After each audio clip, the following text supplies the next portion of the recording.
So, after that day, after everyone had returned to their various home, Ochezona didn't know how to ask Ene about that strong perfume, but he told himself that he was going to gradually visit all the men that had attended the event, and as well as her friends. The perfume can be from anybody, but the fragrance, that's something from a man, he told himself. Ochezona visited Femi for the very first time in his company. Femi was very surprised, and the pompous Femi, while talking to Ochezona, felt like Oche was trying to build a relationship. Unknown to Femi, he was just out there trying to figure out who had laid with his wife. He also visited Ebuka, but the very day he visited Ebuka, Ebuka was putting on a different fragrance. So obviously, he wasn't going to know if Ebuka was the one that laid with Ene. After conversing, he left. But he told himself that he was going to get to the bottom of this. After going on with this for a period of time, he couldn't figure out who had laid with his wife. And he gradually started giving up on it. He started telling himself that he was overthinking everything. Probably because Ene was refusing to lay with him, he was just drawing to a conclusion that she was cheating. Whereas, for Chinyere, that night after they had returned home, she looked at her husband and asked her husband, did anything happen at the penthouse? Ebuka knew he couldn't lie to his wife, not because he couldn't avoid the question, but because he liked her. The fact that she was a very nice person. And he looked at his wife and told his wife, Chinyere, I'm very, very sorry. I'm very, very sorry. That was the only word that came out from his mouth. And Chinyere totally understood everything. Moreover, she had seen it. She witnessed it herself. Even if Ebuka didn't want to say it black and white, she saw it for herself. So she looked forward to the way Ene was going to act around her. But when they hung out on Friday, Ene did not act like as if she had done something terrible. Ene kept on playing the girlfriend code, the smiling girl. In fact, Ene was even shining brighter. It was so obvious that she was lacking something in her life, and she had a taste of it, and it felt so good. Chinyere kept on looking at Ene. She couldn't take her eyes off Ene, and that was when she concluded that Ene wasn't the kind of person they always felt she was. Someone who have done something like this would totally avoid the presence of Chinyere. But this, she was playing all nice. She kept on asking girls, what's up? How is everything? How is the family? She even looked at Chinyere and told Chinyere, lucky you. At least you don't even have anything bothering you.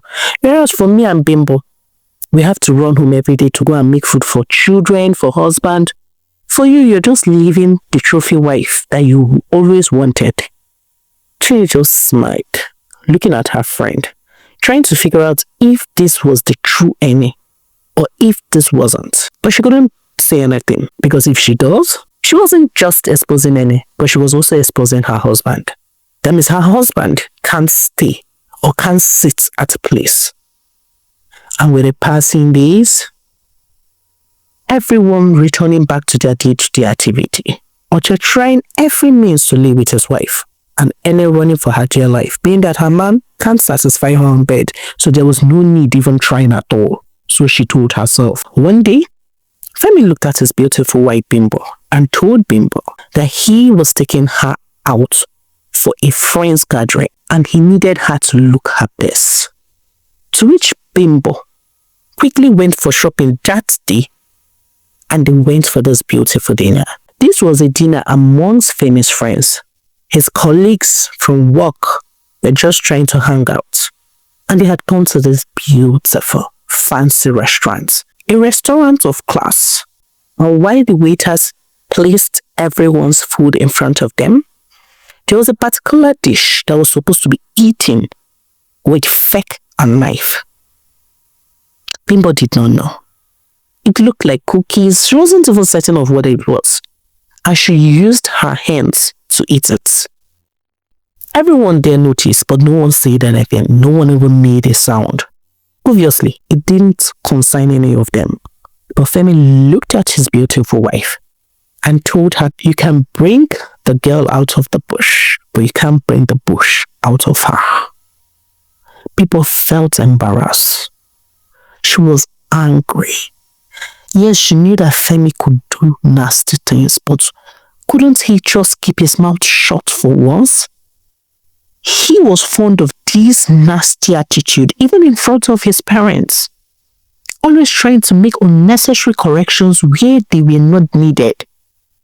Was he the only one that saw her, for crying out loud? Bimbo excused herself and went to the restroom. She remained in the restroom to the end of the day. And when they returned home, Bimbo tried to reason with Femi. Please, I don't like the way you approached it this evening. Femi looked at her and said, are you not ashamed of yourself? Bimbo, we've been married for over how many years? And yet, you can't brush yourself up. If you didn't know how to eat it, you would have waited for me. Follow my lead. Do you have to embarrass me everywhere I take you to? And Bimbo was trying to understand. Who was supposed to be angry here? Who even had the right to be angry? She had the right. How dare Femi do that to her? Bimbo looked at Femi and told him, I'm tired of your attitude. I am tired of everything you do. You're just getting on my nerve. And I think you've hit the camel back at this point. Femi, you always refer to my family as what? Gutters or whatsoever. So now I want you to know. You see this 50-50 arrangement that you forced me into? I'm not doing that anymore. I am not doing it with you. You're the head of the family. Even the Bible says that a man who cannot cater for his home is worse than what? An infidel. So Femi, please handle your home. You have the money. So why drag me into it? If I was not doing this 50-50 rubbish with you, by now I would have built my parents a home. Femi, handle your home. Don't drag me into it. Femi looked at Bimbo and said, wow. Wow. Who gave this lady wings? You see those wings of yours? Wherever you got it from, I'm going to chop them off. Bimbo looked at Femi and said, have you gotten to that? The fact that you don't like to be corrected, you don't take correction, you feel that you can trample on anyone. You're fond of insulting my family, you're fond of belittling me. In fact, why did you even get married to me if you know you wanted a lady of high class, high standard, high everything? I have done everything possible to make you happy, yet you don't see it. You always look for one way or the other to embarrass me. If you're not embarrassing me in front of your family, you're embarrassing me in front of your friends. Femi, I'm tired of this. I'm tired of everything. Femi looked at her and told her, woman, shut up. Bimbo refused to shut up. And Femi wanted to raise his hands to slap her. Bimbo looked at him and said, what are you trying to do? Hey, Femi, what are you trying to do? Please make me understand. Are you trying to beat me? You better not. Because if you do, you won't even like the way I'm going to approach it. Femi got offended and left. The moment he left, Bimbo sat down. She tried to calm herself down. She knew she couldn't do anything, but she was very, very glad that Femi did not beat her. Imagine her showing up to work the next day with swollen face. Was it even bad to stand up for her rights? This man is rich. Why is he dragging her into this 50-50 rubbish? But she was glad that she had already made her point, because she wasn't going to do the 50-50 with him anymore. The life of Chinyere and Ibuka gradually started changing. Chinyere, who used to be the loving wife, always waiting for her husband to return, the thoughts, the fact that she couldn't get the sight of what Ibuka and Ene did made her a bit reserved. She kept on asking herself, where did I go wrong? What did I really do? How can I fix this? Because the moment Ene decides to speak up, then my family is out for the world to laugh at. Why can't Ibuka control himself? It was just 3 days. On his very birthday that he was supposed to be with me, he was out there with Ene. This was something she couldn't get off her mind, but she still tried to play the good wife card. Obviously, even though she had fallen for him, she just wanted to make peace with everything around her. At work, she barely focused on anything. She even barely took major accounts. She was trying to gather her thoughts. She was trying to know how to move on from all these things she had seen. One certain day, Ebuka had a serious issue in his account. Very, very serious. So Oche had to go visit him in the office in order to resolve it. And the moment Oche entered the office, that same perfume he had perceived on Enen's body, that same perfume hit him hard. And he looked at Ebuka and asked him, "This perfume, is it yours? Like what I'm perceiving?" And Ebuka said, "Yes. My wife gifted it to me on my birthday." And asked him, "So is that why you slept with my wife?" Ebuka was short of words. He couldn't even make an excuse for himself. There was no room to make an excuse because Oche hit the nail on the head. He did not ask a question. He gave it to him the way it was. Ebuka was there, stammering. What did you say?" Oche looked at him and said, "Ebuka, you have everything. You even have a beautiful wife, a wife that worships the floor you walk in. And you're not even satisfied with it. You had to lay with my own wife." Ebuka was still trying to comprehend the whole situation, and Oche started beating him. Oche beat Ebuka mercilessly. Oche beat Ebuka blue-black. He made sure to beat him to his heart content. And when he was done, he left the office without even resolving what had brought him. Ebuka did not want any of his workers to know what had happened, so he quickly called his wife Chinere, who left her place of work with immediate effect and got to Ebuka's place of work. When she saw him, she couldn't believe. She quickly rushed him to a nearby clinic where he was properly attended to. Chinere looked at her husband and asked her husband what happened. Ebuka knew that it was time to come clean. Unknown to him that she already knew he slept with Ene. Ebuka looked at his wife Chinere and said, "I'm really sorry. I'm deeply sorry. I know I have brought you pain, but I want you to know that the night of my birthday, I laid with your friend Ene, and her husband found out and gave me this on my face and gave me the beating of my life." Chinere immediately started crying. The tears she couldn't shed when she found out, she shaded it live and direct. The next day was a Friday and she was supposed to meet the girls, but she quickly called Bimbo to inform Bimbo that her husband wasn't feeling fine. Whereas for Ene met Oche in the most devastating state she had ever. The moment she walked in, after the close of work for that day, Oche looked at her and said, "So what's your problem? Are you satisfied?" Ene was still trying to understand what had happened. What is Oche saying? What does he mean by that? Oche told her, after everything, so you don't even value our home. You had the effrontery to go and misbehave. And Ene was looking at her husband, still playing the good girl card.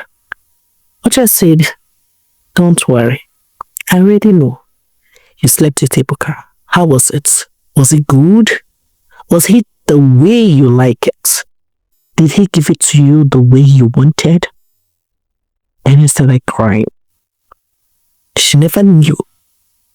She never even thought that her husband was going to find out. And she started asking herself, how come? How did he find out? She can't even ask him how he found out because this wasn't that time to play that card. Instead, it was better to ask for forgiveness. Oche looked at her and said, "So now are you satisfied?" Ene knelt down and started asking for forgiveness, that she was sorry for everything. Oche said, "You had everything. You had a perfect home, a perfect husband, perfect everything. It was just one thing. And you threw everything because of sex, Ene. When I told you needed deliverance, you did not believe me. But now you know you do. And I really hope you go for deliverance. Because this marriage, I don't even know how we are going to be able to live and breathe under the same roof.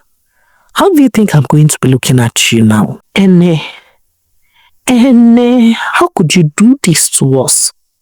You had everything, Ene. Ene kept on apologizing. But it was already too late. Oche had not yet made up his mind. He was still trying to figure out what to do to Ene. But deep down, Ene knew that she couldn't hide anymore. Few weeks down the line, with Oche not yet deciding on what to do to Ene. At that point, they were already sleeping in the French room. Oche was sleeping in the guest room, whereas Ene was sleeping in their matrimonial room. It was another Friday, and they were meeting up to talk. When they met, Bimbo asked Chinyere how her husband was doing, and Chinyere said he was fine, and he had gotten better. She quickly came up with the fact that her husband had stomach ulcer. Obviously, Ene did not even know Oche beat Ebuka. Bimbo was in a hurry. She needed to run some errands for her mother-in-law, so she quickly left the both girls. And the moment she left, Chinyere turned and looked at Ene and asked her, Ene, how are you? And Ene said, I'm fine. And she asked, how is the family? And Ene said, the family is fine. And Chinyere said, Ene, the holy girl, the holy as thou. Who would have ever thought? Ene was still trying to understand what was going on here. And Ene looked at Chinyere and said, Chinyere, what happened? All of those comments don't feel like a compliment. Chinyere said, I never knew you are actually a wolf in sheep clothing. And Ene looked at Chinyere and said, I don't understand. Chinyere said, so you, Ene, you had the effrontery to live with my husband. Ene looked at her and said, I don't get.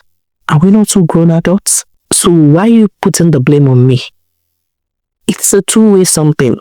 I did not force him. Yes, I accepted the fact that yes, I started the move, but I did not force him. He wanted it as much as I wanted it. Or you think I didn't see the way he was looking at me when we were in the pool? Chinyere, please. I don't even know why you're even talking to me. I already have a lot in my own home to handle. Go and handle your own husband, please. Don't come here and do like as if you don't know that your husband sleeps around. Or you think Oche has not told me? Or is it because I've been sitting down here and listening to the way you brag about your husband and your home? Please, don't play that card with me.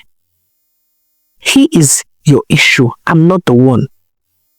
If you can forgive him, then you can forgive me. Moreover, you've known me more than you know him. It was a mistake. I'm not trying to prove any point here. It was a mistake on my part. I was going through a lot. That's not something I want to discuss about today. But I just want you to know that it's a two-way thing. He wanted it as much as I did. And I carried her bag and left. Chinyere sat down there, tears rolling down her cheek. She did not even know who to put the blame on. Was it her husband or was it Ene? And the moment she got home that day, she looked at her husband, not even withstanding the fact that he had not yet fully recovered. She asked him to leave the house. She told him that this house belonged to her. It was her home. She asked him to leave. Ebuka knew if he left, fixing the marriage would be very difficult. He loved his wife. So Ebuka decided to stay at the boys' quarter. Hello besties, I hope you enjoyed this episode. Stay tuned, so we'll see you again in the next episode. Please don't forget to subscribe, don't forget to watch our previous videos, don't forget to hit the notification bell, don't forget to share our videos to your loved ones. So see you in the next episode. Bye for now.